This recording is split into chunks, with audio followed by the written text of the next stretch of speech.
Children, you have already done the map pointing of North America, whereby you have familiarized yourselves with where this third largest continent of the world is located.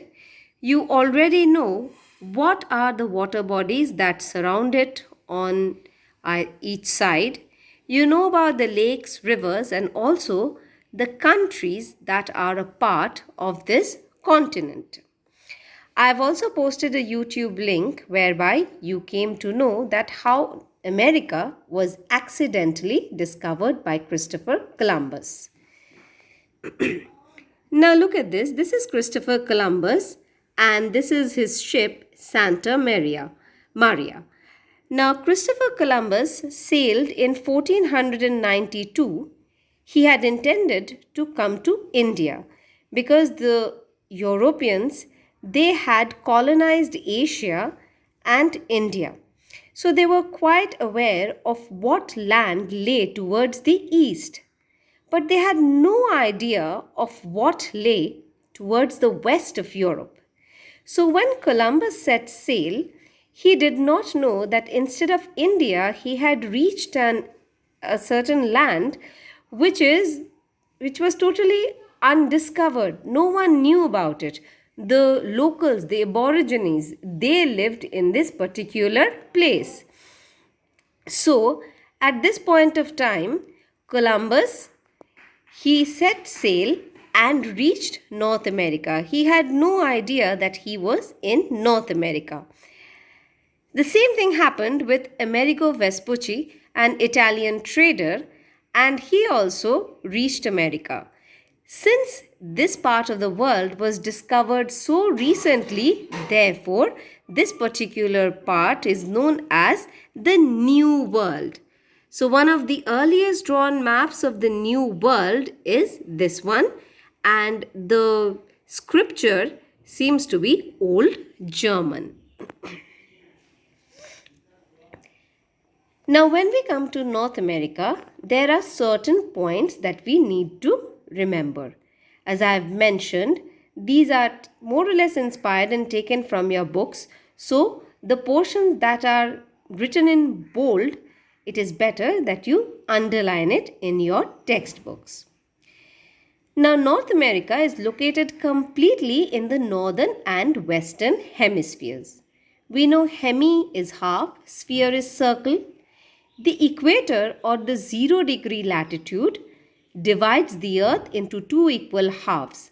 The northern part is known as the northern hemisphere and the southern part from 1 degrees south to 90 degrees south is known as the southern hemisphere.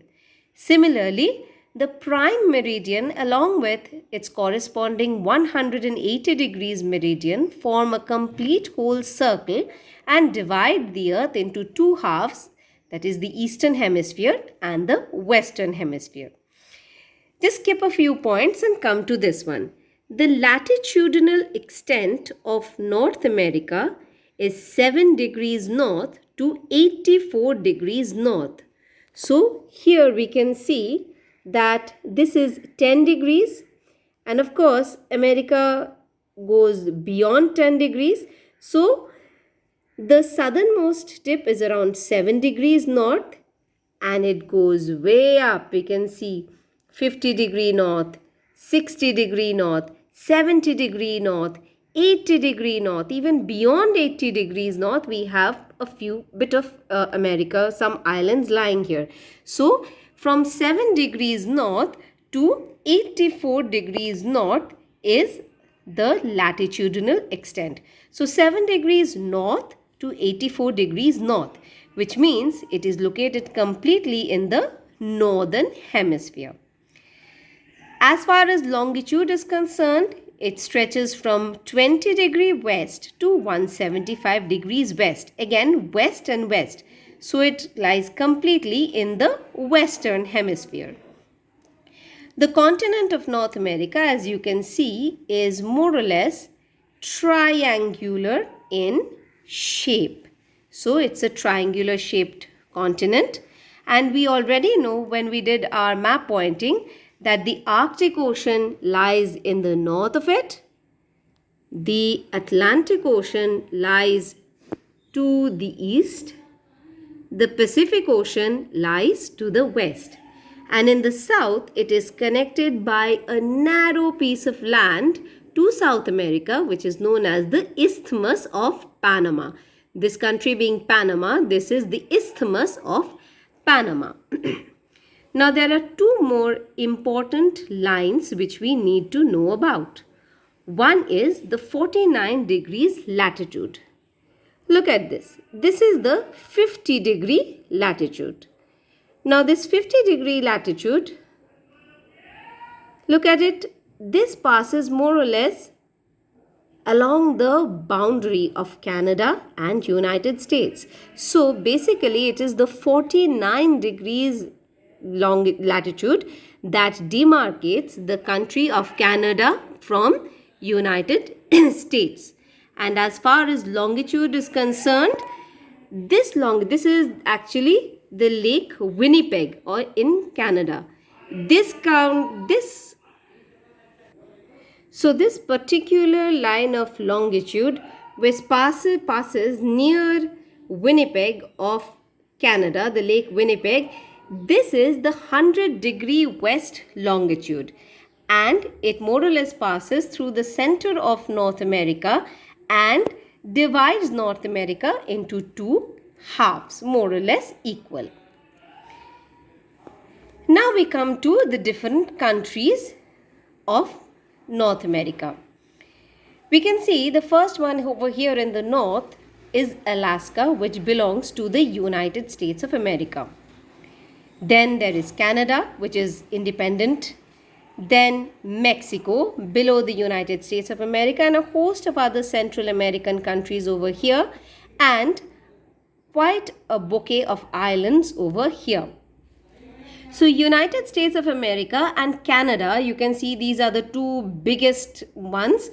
They occupy more than 3/4 of the area of the entire continent of North America.